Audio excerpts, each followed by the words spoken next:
Welcome aboard Free Dive with C Point Digital, your go-to podcast for deep dives into the world of digital marketing. I'm Kristy. And I'm Anna-Lynn.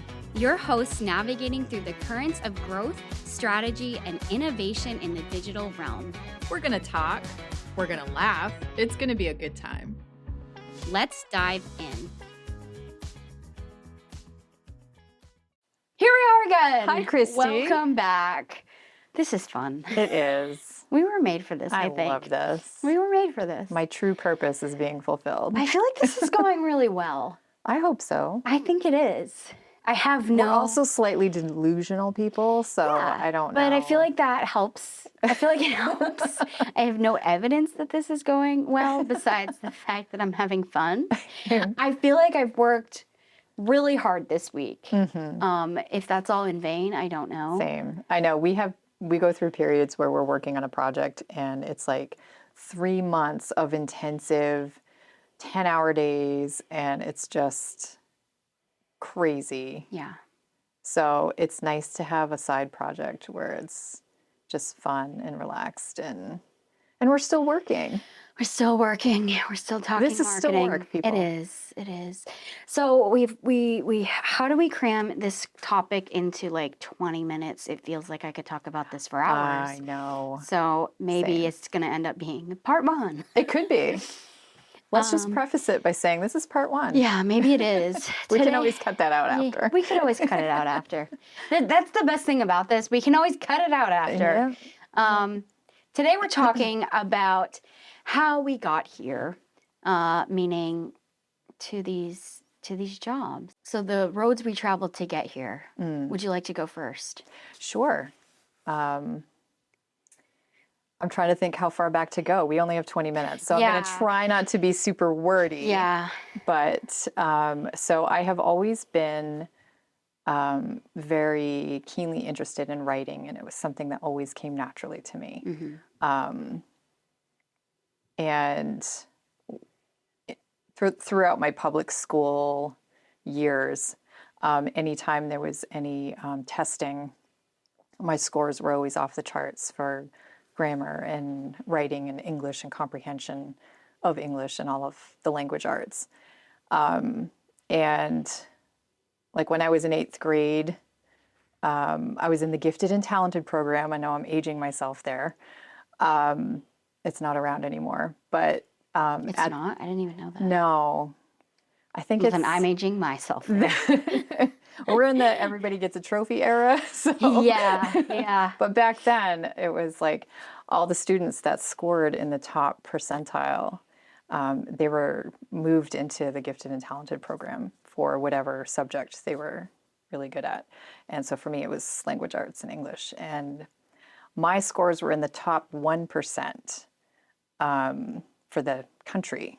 And when I was in 8th grade, Johns Hopkins University sent somebody to our school to offer me a scholarship and to come live on campus and just deep dive into language arts. Yeah. I was 13 and my parents were like, no, hard pass. Still impressive though. It's like a big honor. But it was like, that was just me in public school.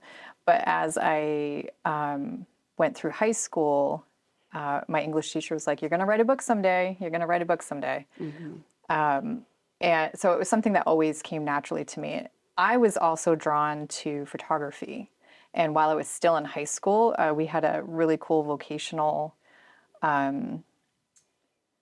building attached to our school. And so like my last couple of years of high school, my days were my really beloved English class and my graphic arts and media class where I did darkroom photography and learned about printing brochures and laying out print and graphic design and stuff like that. And then while I was doing that, then after school, I would go to my college class for photography. Mm-hmm. Because I was just like, this is what I'm going to do. And I'm going to do something with this because I love this. Yeah. So words and pictures, like something, I'm going to do something with that. But then what I ended up doing right out of school when I graduated and finished my college courses. Then right when I was done with everything, I started my own photography business, and I was doing all the marketing for myself. I made my own website. I made my own business cards. Wow. I made my brochures. You just taught yourself? Yeah. I learned some of it in my graphic arts vocational school. Okay.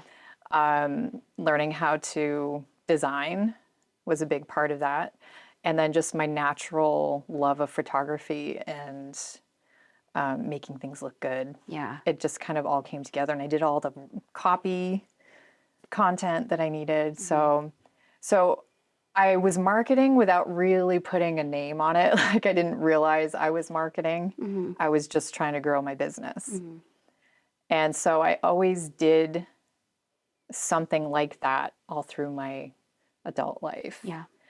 And even if my photography business, I did a lot of times in partnership with other jobs that I had, because artistic jobs didn't always pay the bills. Yeah.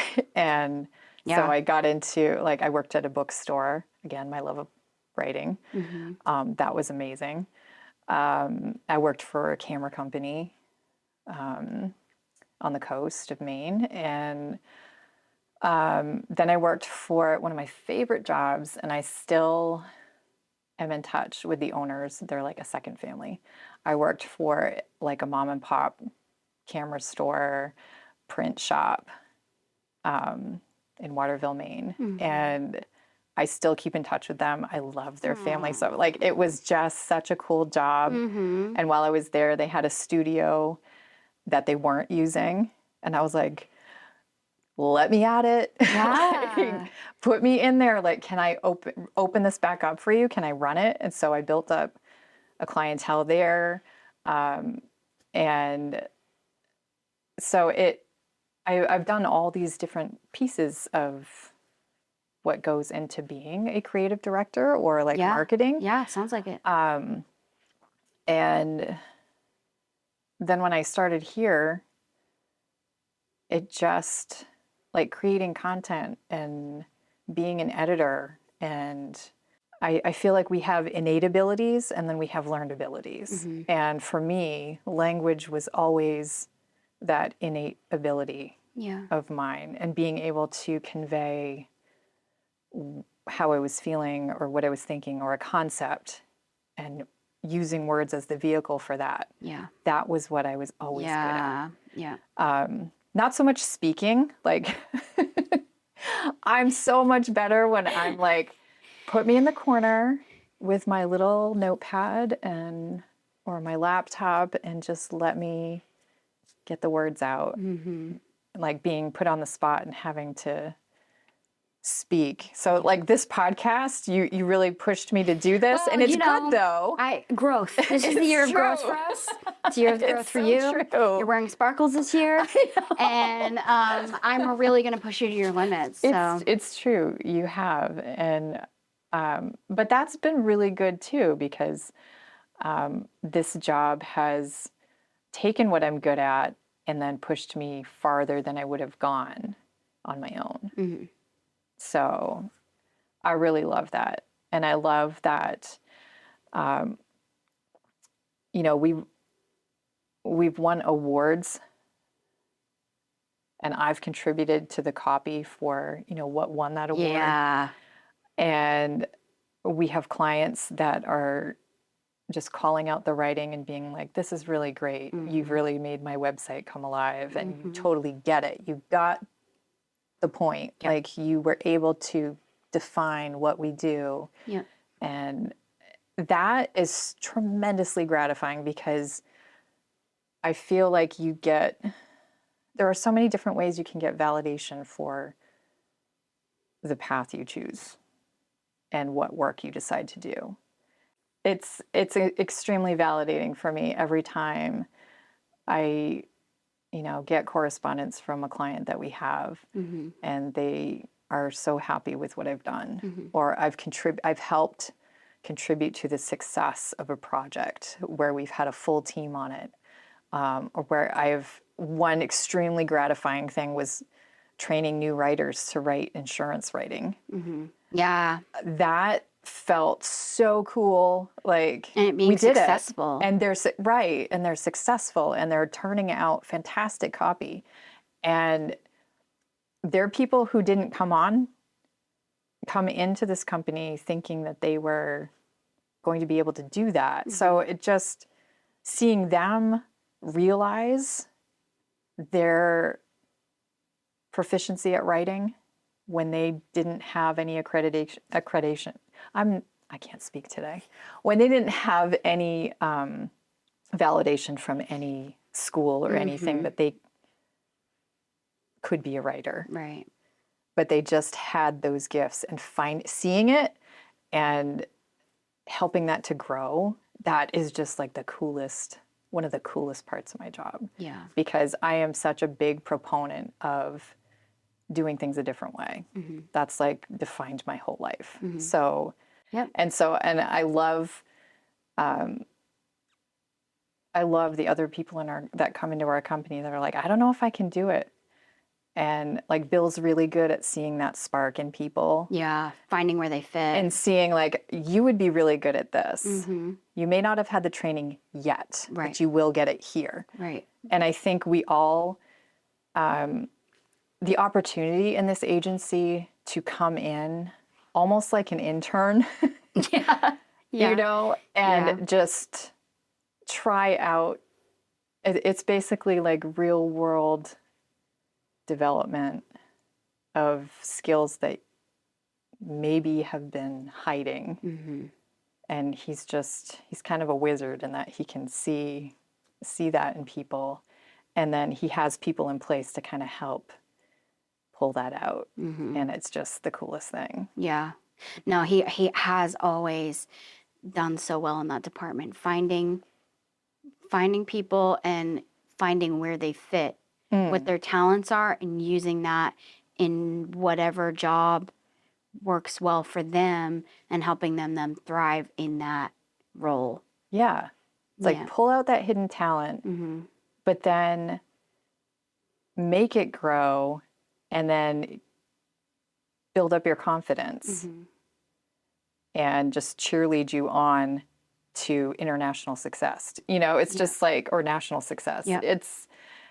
It's such a cool, unique concept for an agency. And it's not to say that that everybody here doesn't have it. Like, there are people here who have gone through typical channels to get into this industry. Yes.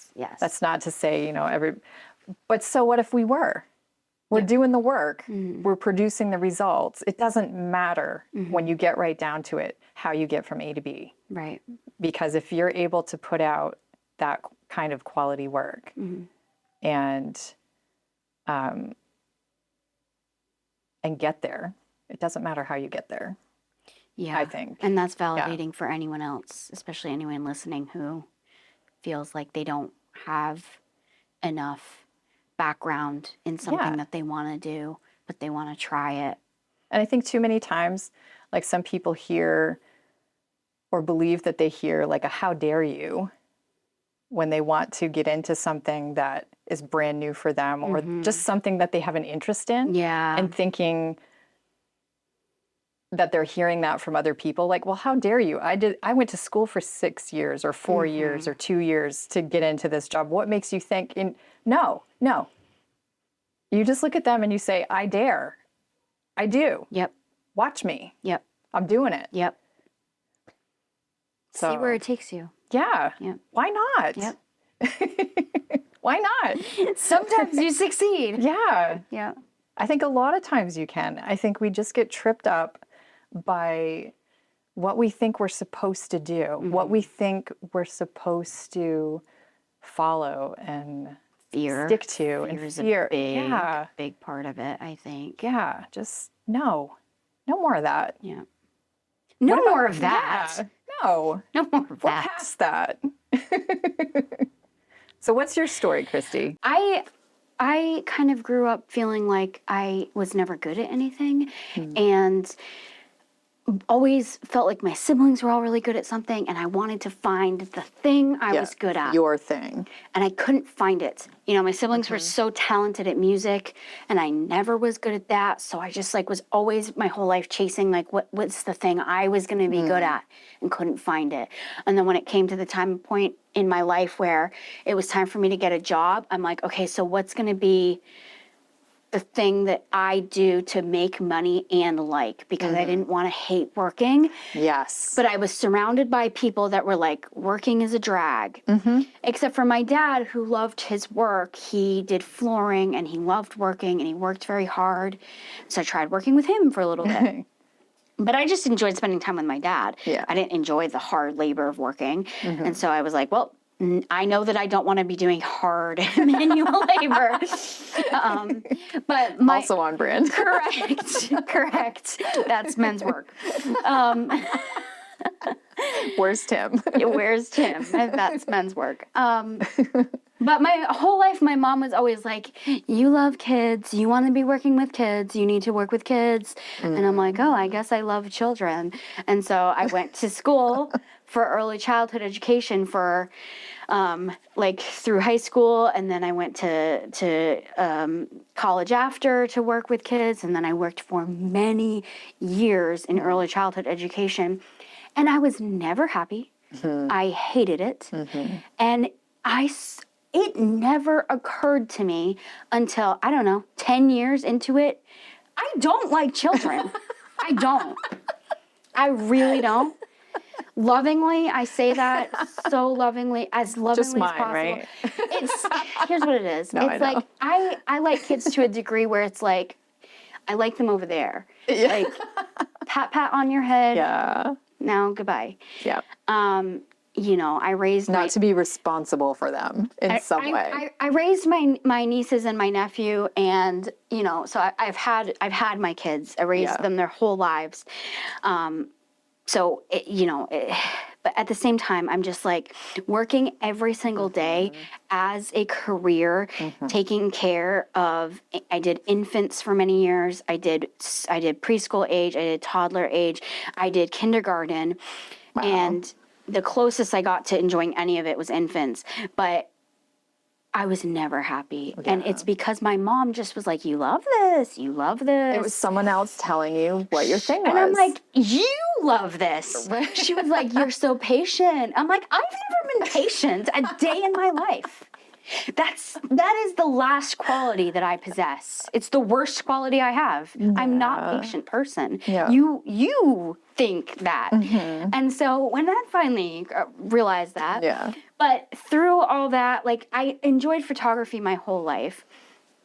And at a certain point, I pursued photography. I thought maybe I can be a wedding photographer. I did portraits of my friends here and there. I bought my own first camera when I was, 20 years old.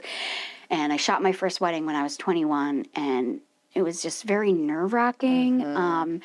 And precious moments that can be recaptured. Yeah, that's what it was. Unfortunately, I didn't enjoy that either. Yeah. And that was so disappointing to me because I thought, I really wanted to like this because I love photography, but shooting weddings, man, it's not fun. I did it for years and it was great, but it was also not. It's a lot of work both while you're shooting and then in I hate editing photos. Yeah. Editing photos is one of my least favorite things. Yeah. And it's so much of that dealing with the you have to be a certain type of extrovert, you know, and I do consider myself an extrovert, but interacting with strangers and the family and being so charming and on. And at that point in my life, I think I wasn't as matured confidence-wise and interacting with strangers-wise as I am now. And so it made me very anxious, and it was just so much pressure, and I hated it. And I was so disappointed that I hated it. And so I gave that up. But that was like a little piece in the back of my brain where I'm like, that's something I like. But for years I just kept chasing after what it is that I liked and not really finding it. And it sounds like what other people thought. And what other people you told me liked. I should be doing. Right. And so at a certain point, I went to school for reflexology because I realized one day working on someone's hands that I had a natural talent for that. And so I went to school for a year for that and got a certification doing that. And so I pursued that for a time. And then I realized it is deeply unsettling to get jobs to go to strange men's house to work on their feet. Getting paid to go to strange men's house to work on their feet. That wasn't a instant epiphany that took you a while? It did. It did take me a second to realize I would hate that. Also on brand.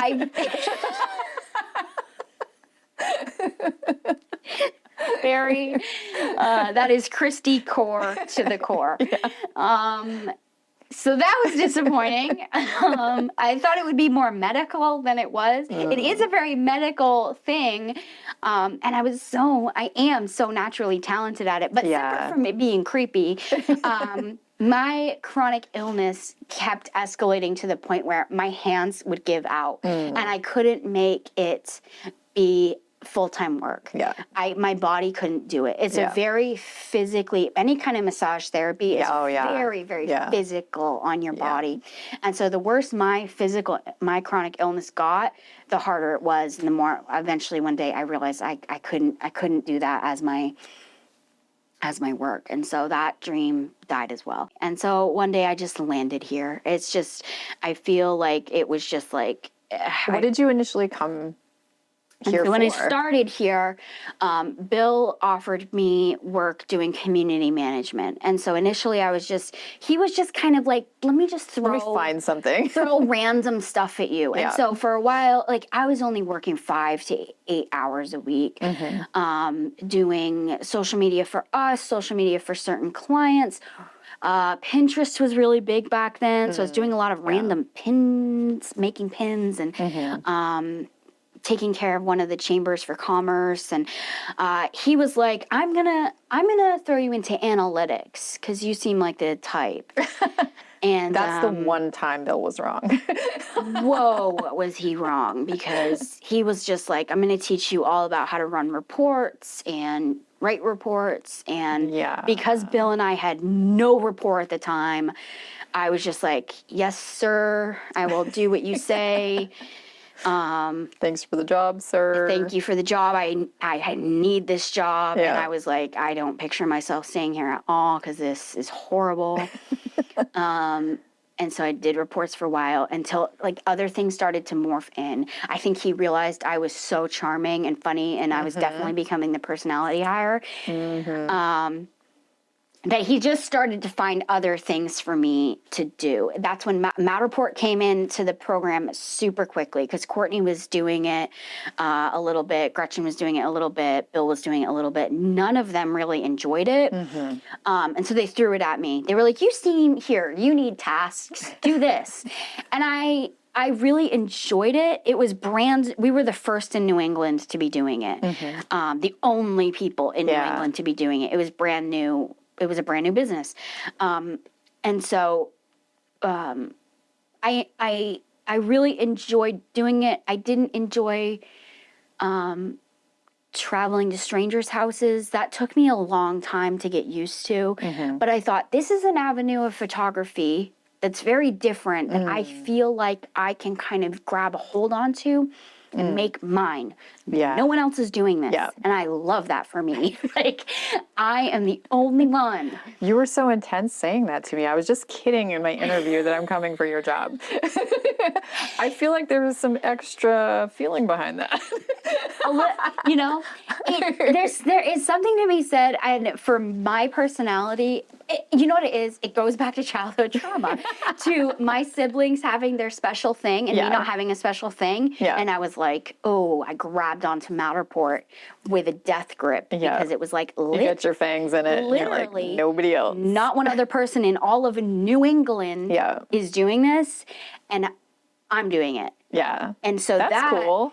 That made me feel like top of the pyramid, babe. Like, I'm going to take this and plant your flag in it. And I realized that there was some skill and strategy to it. It wasn't super difficult, but it wasn't just anyone could do it per se. You did have to learn the nuances to it. And especially as the camera upgraded and all the things upgraded. But anyway, I took the Matterport program and made it mine. And so that's when, like, over time, I just started being like, hey, Bill, this random reporting stuff, it's not for me. Like, go give it to someone else. And I think he kind of agreed with me, like, yeah, let's pass that off to whoever. And so slowly, certain tasks I had, I would gain new ones that were a little bit more me. And then other ones that were not me would get handed off to someone else. And so I kind of just kept slipping into the things I do here and get handed things that felt like they fit me. Especially, all the video stuff. I realized over time I enjoy more video than I do photography. My whole life I was like, I love photography. I love videography. Because, and you wouldn't have discovered that if you hadn't been in this job. Like, it wouldn't have occurred to you to, like, go to school for that, to get a degree for that. You only found it because you just landed in this job and came at it a different way, which I think is what we're trying to talk about today. It just goes to show you have to try many different things before you find what you're good at. Sometimes, what you like. Because it's like you just kind of have to, like, step into something and be like, nope, that wasn't for me. Nope, that wasn't for me. Oh, something about this I liked, but maybe not quite this. Right. Like working on feet of creepy men. That's a no. Something about it.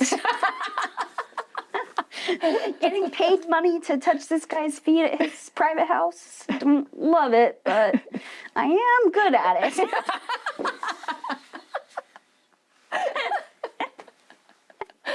That's not your takeaway, kids, okay? Let's not make that your soundbite.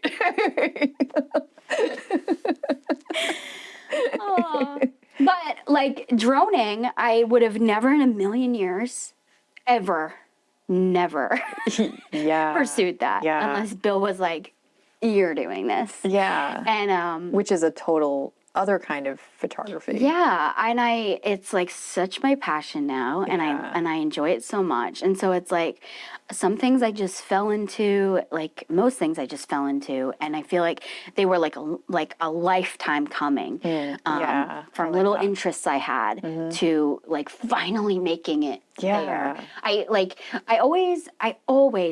love taking videos on my phone. Anywhere I am, out and about, and everyone my whole life would always be like, oh, can't you just like enjoy the moment? You have to video everything. And I'm like, this is my way of enjoying the moment. Exactly. Like, are you ever actually going to watch that video? Yep, I am. Sure I am.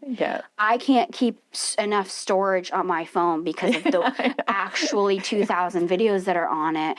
And people are so offended by that, by like, ugh, can't you just like live in the moment instead of videoing it? Absolutely not. I love videoing. This is you living in the moment.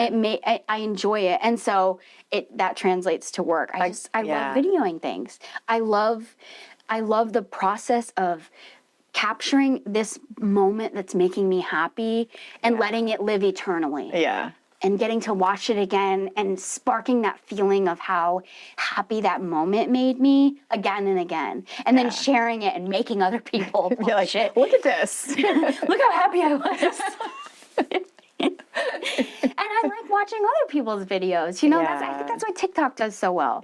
Because, it's just like, look at all these just silly, it's stupid. a window into somebody's life and into their personality and into their experiences. And we're all a little bit voyeuristic, I think. We love it. Clearly, we love it because, things like TikTok are massive. But, and so realizing I didn't have to feel sorry about that was a big part of it. And that I could translate that into work that I love. Such a relief. And, like, makes me really happy. So my message to the to the people would just be keep chasing what you enjoy. Because it may not, I just think that you can enjoy your work. I do too. That was my big thing too. Like my parents, when I graduated high school, they were like, go work at the bank. And I was like, I knew with every atom in my body, if I worked in a bank or for some kind of corporate entity, traditional corporate entity, I would self-destruct. Yeah. I could not do it. Yeah. And it had to be work for me. And maybe it sounds entitled. I don't think it is, because I came from a poor family. It wasn't like, I'm just going to chase my dreams while someone funds them. Right. Not at all. Yeah. Not at all. Yeah. My car broke down every month. Yeah. You know, and I ate noodles for years. Yeah. It was, if I am going to have to work to make my way in this world, Yep. it will be on my terms. Right. And it will be something I want to do. If it's not that, it's going to be a no. Yeah. I don't care. Yeah. I don't care how desperate my situation gets. That is going to be the one thing that bends to my will. Yep. You know, especially you're giving over your time, you're giving over years of your life Yeah. to someone else. Yeah. So they're going to be a Day company. to day, every day, it's your life. Right. They're going to be a company that aligns with my goals or my whatever. Like it's going to be mine. I'm going to take ownership of it. Yeah.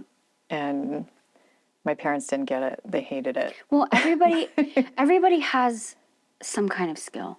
Yeah. Everyone's different in their skills, but I think you use them to your advantage. If you like driving, go be a FedEx driver, or go be a bus driver. You know what I mean? Right. Like whatever it is. Right. And just figure out what you are good at, figure out what you enjoy, and figure out how that translates to work. Yeah.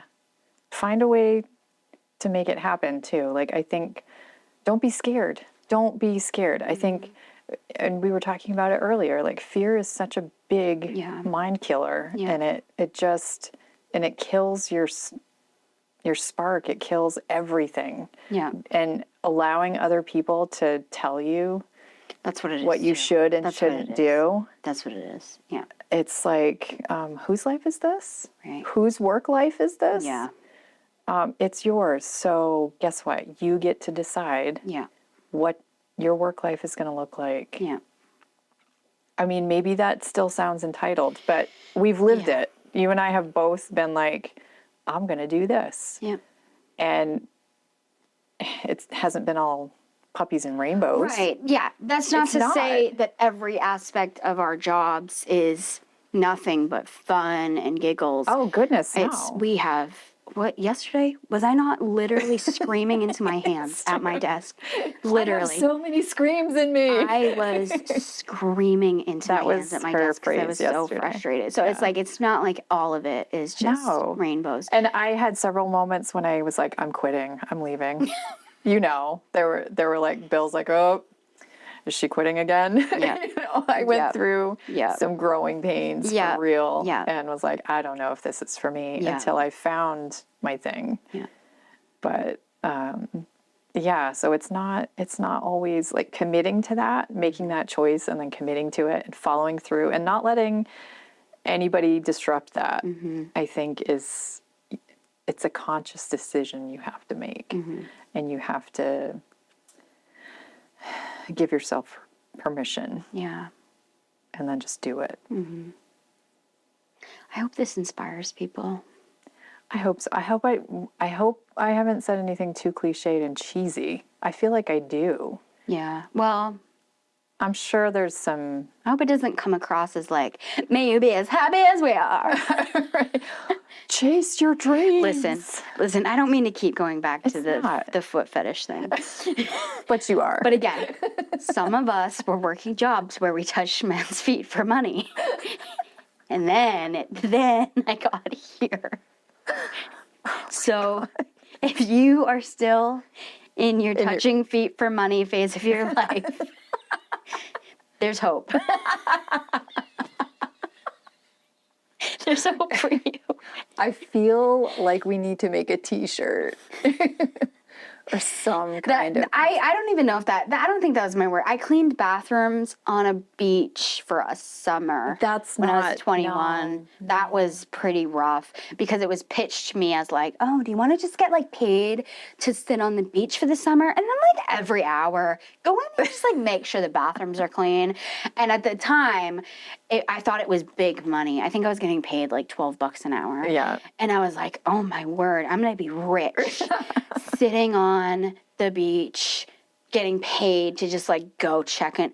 Oh my word, was that not the situation? Not even a little bit. And people treated me like I was trash. And they were so mad at me if I tried to jump in front of them to clean a stall they were about to use. Sand everywhere. It was the women's room was always nastier than the men's, believe it or not. Wow, that Always. does surprise me. And then I'd have to travel to other beaches, and I'd always ride with this man who would smoke in my car and roll his cigarettes in my car. Wow. It was just like, it was a bummer. I feel like we could do a whole other episode with the men of your of your past. A cautionary tale. Listen, some of my stories are not podcast appropriate. And so these are just the ones I feel like I can share to the public. So for the non-public ones, hit up my DMs. How about that? That will just invite new bad experiences. Oh, that's a good point. Don't leave my DMs alone. We're going to get kicked off. We're going to get kicked out of this. Let's not lose our funding, like we said. Yeah. We have to wrap this up. This is longer than we already? normally do. I feel like Wow. this Worth is good. it. Worth it. Good. I feel like it's a good subject. Yeah. Like we both are very passionate about doing things in a different way. And I want other people to feel like you good can do it. too. Yeah. Yeah. Not like a, fill you full of sunshine, Yes. delusional Yes. kind of Yes. live in the clouds way. Like we both had very gritty, Yeah. determined. We had gritty determination. That's what I'm trying to say. Yeah. Yeah, we do need to wrap it up because I'm losing my train of thought. Okay. But yeah, I think it just encouraging people to find their way to where they want to be, regardless of what other people say and how they're told they need to get there. Yeah. Because we're both thriving in this industry. Yeah. We've reached and surpassed goals that we've set for ourselves. Yep. We've learned new skills. And none of it would have happened if we had limited ourselves to that scared little voice that told us we were doing it the wrong way. Yeah. Yeah. We didn't stay in our comfort zones. Yeah. So may you not either. May you get something out of this. Don't leave us now. Come back.